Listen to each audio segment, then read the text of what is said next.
Unajua kuna watu wanafanya matendo ya ndoa bila wao kujua kwamba wanafanya matendo ya ndoa. Matendo ya ndoa kwanza ni nini?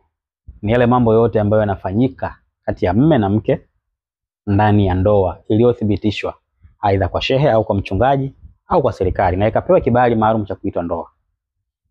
Kwa yale matendo yanayofanyika mle ndani hasa ndio yanaitwa matendo ya ndoa. Matendo haya ni yepi? La kwanza ni kubusiana. Kubusu wanaita busu. Hili ni tendo la ndoa. Kwa hiyo ukiona unabusubusu watu huko nje ovyo ovyo nje ya ndoa, wewe hiyo unafanya ni dhambi. Sawa? Tendo la pili ni kukumbatiana kwa hisia. Unaweza kumkumbatia dada yako lakini sio kwa hisia. Lakini ukiona unamkumbatia mtu kwa hisia, hilo ni tendo la ndoa unalifanya.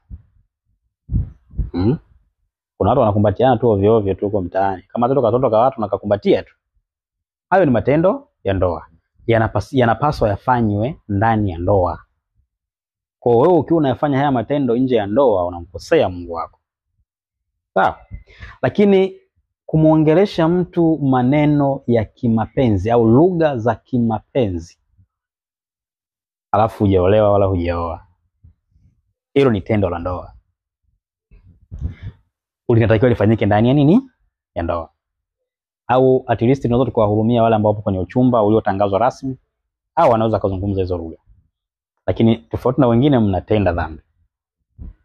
Lakini la mwisho ni kujamiana.